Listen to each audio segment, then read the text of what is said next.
안녕하세요. 사연플렉스입니다. 오늘의 사연은 기러기 아빠로 살아온 가장의 가슴 아픈 사연입니다. 지금부터 사연을 들어보겠습니다. 안녕하세요. 저는 40대 중반의 두 쌍둥이 아빠입니다. 현재 저는 IT 업종의 사장이고 젊은 나이지만 그래도 어느 정도 성공을 한 사람입니다. 10여 년 다닌 회사에서 개발 업무만을 했는데 10년 동안 꾸준히 개발해온 프로젝트가 성과가 없자 그 개발 아이템을 중지하려 하여 회사 사장님을 설득하여 사내 벤처 형태로 분사를 하게 되었습니다. 제가 사업운이 있었던 건지 분사를 하자마자 그동안 저희 아이템을 사용하기를 주저하시던 회사에서 하나둘 거래가 성사되어 창업 1년 만에 흑자로 돌아서게 되었습니다.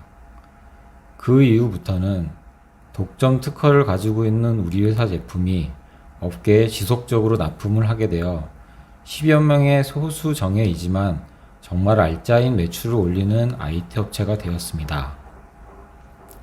이런 저에게 단 한 가지 아쉬운 점이 바로 아이가 생기지 않는 점이었습니다. 결혼하지 8년이 되어도 생기지 않는 아이 때문에 저희 와이프는 많은 스트레스를 가지고 있었습니다. 병원도 불임 관련 유명 병원은 안 다녀본 적이 없고 몸에 좋다는 한약이 냉장고를 하나 가득할 정도로 온갖 약도 먹었습니다. 검진을 한 병원에서는 둘 다 특별히 몸에 문제가 있지 않다고 마음 편하게 먹고 몇 년 기다려보다가 그래도 아이가 생기지 않으면 시험관 아기를 해보자고 했습니다. 사실 저는 어느 정도 포기한 심정이었습니다. 하지만 아이가 안 생겨서인지 와이프는 점점 더 아이에게 집착을 하게 되어 마지막이라는 심정으로 시험관 아기까지 시도를 해보았습니다. 시험관 아기라고 별로 대수롭지 않게 생각했는데 정신적, 체력적으로 아주 힘든 과정이더군요. 그렇게 시험관 아기마저 실패를 하자 전 와이프와 긴 여행을 떠났습니다. 마침 회사도 3년 차에 접어들어 어느 정도 자리를 잡았고 저도 거의 매일 눈코 틀 새 없이 바쁜 나날을 지내다 보니 많이 지쳐있던 때였습니다. 시험관 아기마저 실패하자 와이프는 우울증 증세까지 왔었어요. 해외 조용한 곳에 2달 동안 긴 휴가를 가게 되었습니다. 처음에는 많이 우울해하던 와이프였지만 전 당신만 있으면 아이 없어도 된다. 정말 네가 아이를 원하면 입양이라도 생각해보자. 너랑 나랑이 중요하지 아이 때문에 힘들지는 말자고 전 계속해서 이야기했습니다. 그렇게 한 달 반이 지나서 운명이었던가요? 와이프는 임신을 하게 되었습니다. 저희는 서둘러 국내에 들어와서 병원부터 달려갔습니다. 정말 임신이 맞더군요. 그것도 쌍둥이였습니다. 저희는 정말 꿈꿔왔던 아이를 가질 수 있어서 너무 기뻤습니다. 임신하면 하고 싶었던 모든 일들을 다 해보고 매일매일 아이 용품을 사면서 행복한 나날을 보냈습니다. 쌍둥이이고 체력적으로 약했던 와이프가 문제가 있었던지 7개월 만에 출산을 하게 되었습니다. 더군다나 쌍둥이이다 보니 첫애가 갓 1kg이 넘었지만 둘째는 1kg도 안 되는 미숙아로 출산을 하게 되었습니다. 두 아이는 인큐베이터에서 3개월가량을 지냈습니다. 특히 둘째는 태어날 때부터 약해서 4개월가량 병원 신세를 져야 했습니다. 그래도 한 아이도 포기할 수 없었던 저희들은 정말 매일같이 병원을 들락거리며 두 아이 다 건강하게 집으로 데려올 수 있었습니다. 쌍둥이를 키우는 일이 정말 어렵더군요. 도저히 둘이 키우기에는 감당이 안 되어 양쪽 부모님들이 다 번갈아 가며 오셔서 봐줘야 할 정도였습니다. 처음에 장모님이 오셔서 봐주시다가 장모님도 탈이 나시더군요. 그렇게 온 집안이 나서서 도와준 덕에 다행히 아이들은 잘 자라 주었습니다. 그러던 어느 날 태어날 때부터 유난히 약했던 둘째가 말도 늦고 발육이 더디어 계속해서 병원을 드나들었는데 최종 자폐 판정을 받았습니다. 저희 부부는 하늘이 무너져 내리는 것 같았습니다. 어렵게 가진 아이들이기에 정말 애지중지하게 키웠는데 자폐라니요. 그래도 저희 부부는 큰애가 있어서 버틸 수 있었습니다. 쌍둥이라서 그런지 큰애는 항상 힘없이 주저앉아 있는 동생을 어린 나이지만 항상 붙어서 돌봐주었거든요. 그런 큰애를 보면서 저희도 용기를 얻었습니다. 병원의 추천을 받아 캐나다로 아이들을 보내게 되었습니다. 캐나다가 장애의학 쪽으로는 발달된 시스템을 가지고 있어서 어린 나이부터 체계적인 훈련을 받으면 성인이 돼서도 일반인들과 같은 생활이 가능하다고 하더군요. 그렇게 저는 기러기 아빠가 되었습니다. 남들은 교육이다 어쩐다로 유학을 보내지만 저희는 아이들 때문에 어쩔 수 없이 떨어져 지내게 되었습니다. 아빠 없이 지내야 한다는 불안감이 있었지만 마침 친한 친구가 캐나다에 이민을 가 있어서 그곳에서 몇 주를 지내다 보니 와이프도 아이들도 꽤 만족한 생활이었습니다.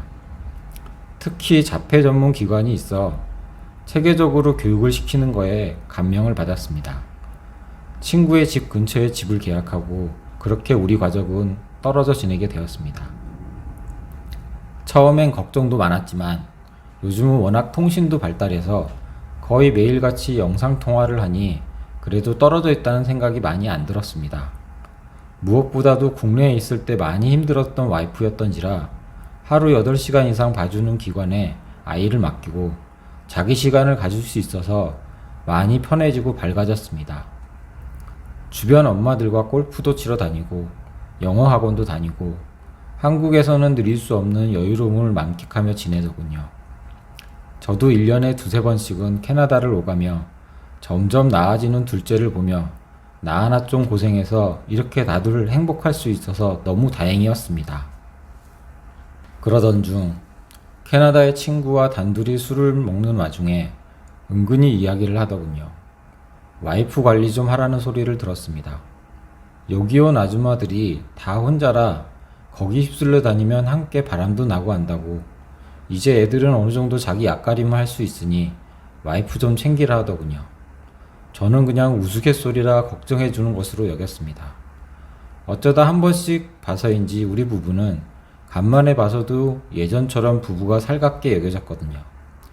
마음이 편해진 탓인지 와이프는 제가 캐나다를 가면 옛날 연애했던 시절처럼 단둘이 데이트도 하며 지냈습니다. 그렇게 1년여가 지났을 때 어느 날 저녁 친구에게서 청천벽력 같은 전화가 왔습니다. 저에게 와이프가 다른 남자가 생긴 것 같다며 빨리 데리고 가야 하겠다고 하더군요. 저는 여태껏 거의 매일 두세 번씩 영상통화를 하였기에 그런 낌새를 느낄 수가 없어서 와이프가 동네 엄마들하고 어울려 다니는 거에 너무 민감하게 생각하는 거 아니냐며 이야기를 했지만 그래도 찜찜한 기분은 가시지가 않더군요. 그렇게 서둘러 캐나다를 가게 되었습니다. 어느 정도 아이들이 안정을 찾아서 예전보다는 자주 가지 못했기에 간만에 가는 캐나다의 집이었습니다. 그곳에서 전 예전과 달라진 와이프의 모습을 느낄 수 있었습니다. 화상 통화를 할 때도 주로 아이들과 통화를 하였기에 와이프의 상태를 잘 모르고 있었는데 함께 있어 보니 달라진 와이프를 볼 수 있었습니다. 제가 왔는데 와이프는 모임이다 어쩐다 하면서 저와는 거리를 두는 것 같은 느낌을 들었습니다. 그날 저녁 아이들을 다 재워두고 와이프와 한국으로 돌아와 지내는 것이 어떠냐고 조심스럽게 물었습니다. 와이프는 이런지하에 반대를 하더군요. 여태껏 이렇게 좋아졌는데 이제 학교를 가야 될 때 애들이 한국의 학교에 적응을 할 수 있겠느냐? 다시 또 문제가 생기면 그때 어떡할 거냐? 무엇보다 자기도 여기 엄마들에게 들어서 한국에서 애들 교육시킬 생각을 하니 끔찍하다며 완강히 반대를 하더군요. 제가 애들이 커가는데 이렇게 언제까지 아빠 없이 지내냐며 안타까워했더니 여태 저 없이도 아무 문제 없이 컸다며 한국으로 돌아가도 맨날 늦게 들어오는 아빠인데 뭐가 다르냐고 하더군요. 서운하기도 했지만 일부 맞는 이야기이기에 더 이상 이야기하다가는 큰 싸움이 될 것 같아서 더 이상 이야기를 하지 않고 그렇게 마무리하고 다시 한국을 오게 되었습니다. 물론 친구에게 와이프가 어떤 상태인지 조사를 해봐달라는 부탁을 했습니다. 가급적 조용히 처리하고 싶다고, 만약 바람이 났으면 상대 남자에게 가정이 있는 사람이니 더 이상 문제 삼지 말아달라고 이야기를 해달라는 부탁까지 하고 왔습니다. 몸이 멀어지면 마음도 멀어진다고, 아이 때문에 어쩔 수 없이 떨어져 지내긴 했지만 그래도 혼자 아이를 키우며 힘들었을 와이프를 생각하니 차마 바람 난 것이 와이프 탓만이라고 하기에도 어렵더군요. 그런데 이 친구는 중간중간 통화를 하며 너무 강경하게 저에게 빨리 한국으로 데리고 가야 한다고 말하더군요. 그러다가 아이들이 알기라도 하면 저는 아이들에게 버림받을 수도 있다는 말까지 하며 빨리 한국으로 데리고 가기를 재촉하더군요. 어느 날 자기가 정 한국으로 데려갈 수 없으면 미국으로 옮기는 것이 어떠냐며 지인이 미국에 있어서 자기가 미국 쪽 학교에 사는 곳을 알아봐 줄 수 있다는 제안까지 했습니다. 캐나다에 유학 온 아이들이 대학을 위해 미국으로 많이 넘어간다며 어차피 애들 중학생이 되면 미국으로 옮겨야 되는데 차라리 이 기회에 미국으로 넘어가는 게 어떠냐고 하더군요. 저는 심각한 고민을 하게 되었습니다. 자연 환경도 좋고 교육 시스템도 좋은 캐나다에서 미국으로 옮기라고 설득하기가 쉽지 않을 것 같아 고민하게 되었습니다. 무엇보다 이번에 와이프와 대화를 해보니 캐나다를 떠나고 싶은 생각이 전혀 없었습니다.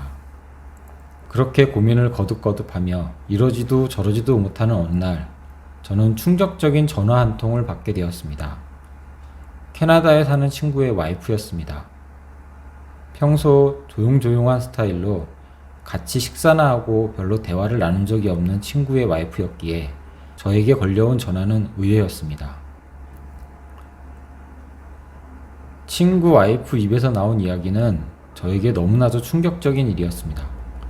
저희 와이프가 바람난 상대가 제 친구였다고 하더군요. 자기도 처음에는 혼자 있는 친구 와이프가 신경이 쓰여서 자주 들락거린다고 생각했는데 어느 순간 점점 저희 와이프가 저녁 때도 집으로 와달라고 하고 하물며 동네 아줌마들에게 둘이만 따로 골프 치러 다닌다는 소문을 듣게 되어 보통 문제가 아니라고 여겨졌더라네요. 그러면서 자기 남편에게 추궁을 하자 일부 시인을 하면서 몇 번이나 그런 관계를 정리하려고 했지만 제 와이프가 막무가내로 못 그런다고 했다네요. 자기는 자기 가정을 지켜야 하니 남편은 자기가 관리하겠으니 저희 와이프에게 이야기를 해서 더 이상 문제를 크게 만들지 말아달라는 부탁을 하더군요. 저는 지금 머릿속이 하얗습니다. 이러지도 못하고 저러지도 못하는 제 심정이 이해가 가시나요? 차마 제 입으로는 와이프에게 그 사람과 바람핀 사실을 알고 있으니 그러지 말라고 도저히 이야기를 할 수가 없습니다. 전 조금 있다 친구에게 전화를 걸려 합니다. 용선이 어쩐 일을 떠나서 와이프를 더 이상 만나지 말아달라고 부탁을 하려 합니다. 찹찹하고 씁쓸한 기분으로 이 글을 씁니다. 긴 글 읽어주셔서 감사합니다.